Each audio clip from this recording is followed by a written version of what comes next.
Alicia Gray is having a word with someone in the crowd, and now security is also involved. Oh, hey out, baby! This is the reason! This is our season! Return up time! Indiana Fever! That time, we on the map! Let's go! WNBA players, you guys are not ready for the big lights. Alicia Gray of the Atlanta Dream pointed into the stands Sunday night, claiming a Fever fan had crossed the line. Security rushed in, fans were escorted out, and for a brief moment it looked like the story of the game wouldn't be the scoreboard, but the crowd. Only the story collapsed.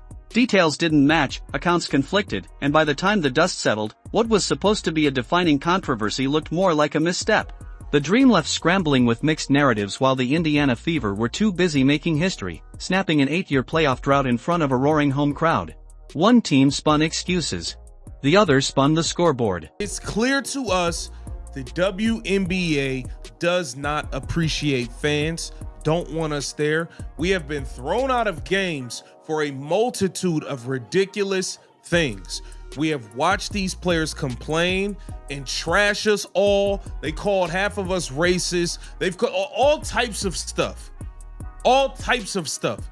Now, without Caitilin Clark, the viewership has been cut in half by 50%. 50% for the playoffs. For the playoffs, y'all.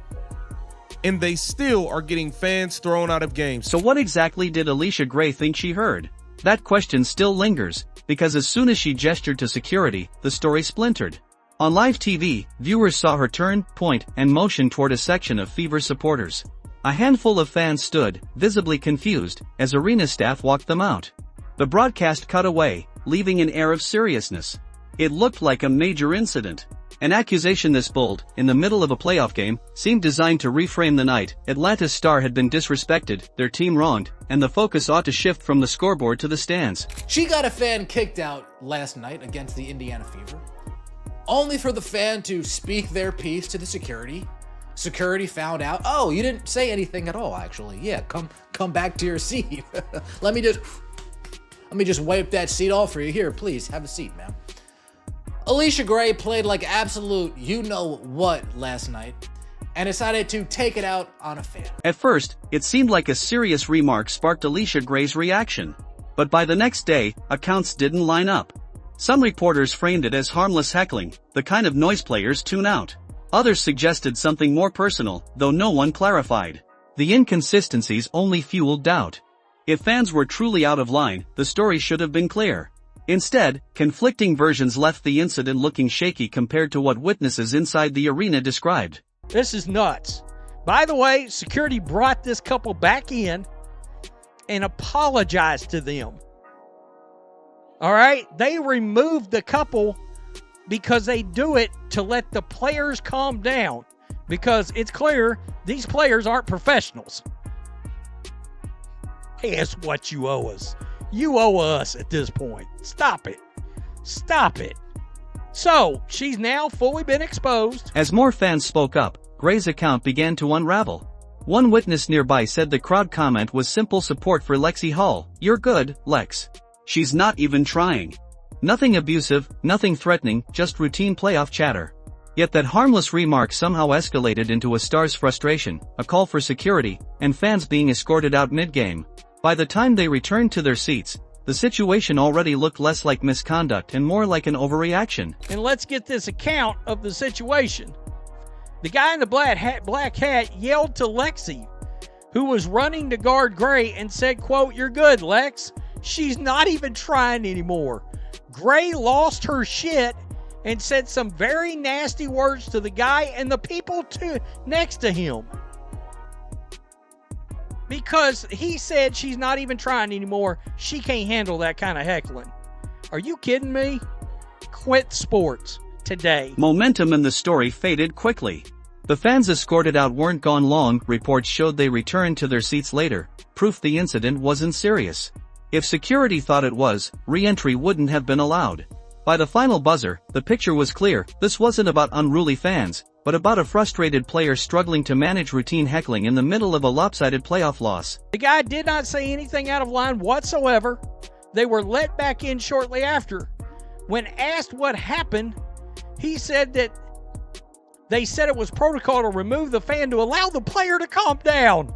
I mean, all these players ought to be playing in bozo outfits.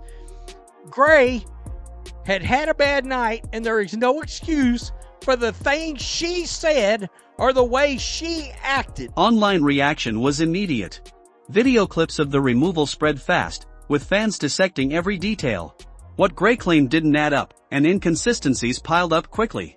Commentators called the situation baffling, while by Monday most labeled it for what it seemed an excuse to deflect from Atlanta's poor showing. Alicia Gray getting this fan kicked out, and of course, the internet went ablaze. Oh my God, those Indiana Fever fans! Bah, bah, bah, bah, bah, bah, bah, bah.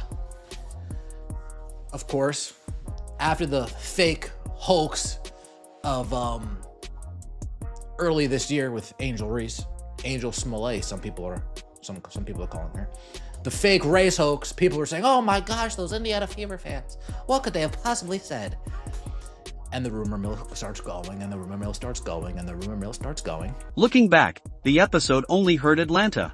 The narrative Gray tried to spark never gained traction, while fans and media focused on Indiana's resilience. Sympathy shifted away from the Dream, leaving them looking shaken. Meanwhile, the Fever showed toughness where it mattered most on the scoreboard, turning the distraction into a historic moment of control. WNBA players, you guys are not ready for the big lights. You're not ready for the big lights. You're not ready. I could look you in your eyes and see you're not ready. Y'all can't handle people showing up to games. Y'all can't handle people actually being an interested, invested fan. Indiana stunned everyone by looking sharper and hungrier despite missing 5 players.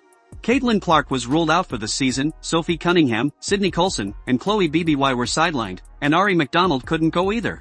That's a huge piece of the rotation gone. Normally, a roster hit that hard would fold under playoff pressure.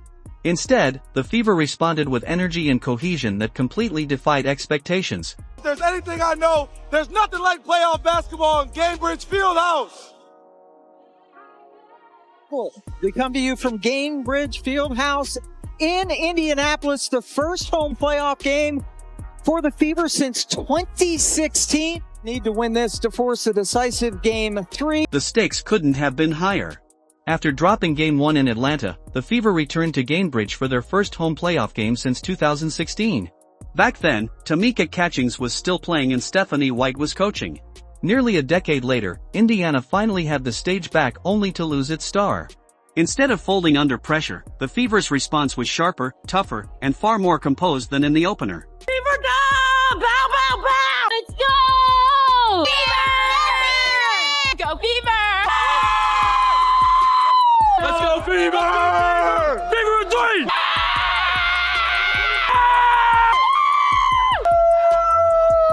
Let's go! Play out, baby! This is the reason! This is our season! Return up time! Indiana Fever! That time we on the map! Let's go! The crowd's energy mirrored the moment. Gainbridge Fieldhouse was alive, with red shirts filling the stands and fans roaring at every defensive stop and hustle play. It felt less like spectators and more like an extra teammate on the floor. For a short-handed Fever squad, that intensity mattered. Coach White had warned them about urgency, and the team clearly responded, fueled by a city desperate for playoff glory. There's a certain desperation that has to come with how you play every possession. I didn't feel like in Game 1 we played with that desperate mentality that we needed, particularly when you look at 50-50 balls, when you look at how many times, we didn't get inside the three-point line for a defensive rebound and the ball hit the floor and they were able to get it. There's got to be a desperation that you play with and a sense of urgency that you play with at all times. We didn't have that consistently for 40 minutes in Game 1. I expect us to have it here tonight. Indiana didn't just win, they flipped the narrative. Coach White demanded urgency after Game 1, and her team responded. From the opening tip, the Fever played sharper, faster, tougher. The turning point came late in the third. Aaliyah Boston powered in a bucket, Chapetti stole a pass, and Lexi Hull buried a deep 3 at the buzzer. Gainbridge exploded, and Atlanta never recovered. Kelsey Mitchell led with 19, Boston added 15 steady points, and Natasha Howard anchored both ends. Hull's hustle and rookie Michaela Timpson's composure sealed the edge. Defensively, Indiana shut Atlanta down just 60 points, under 38% shooting, and no easy looks. Every player bought in. This was resilience, energy, and history rolled into one unforgettable night. Drop your thoughts in the comments. Hit like, subscribe, and turn on notifications so you never miss the next story.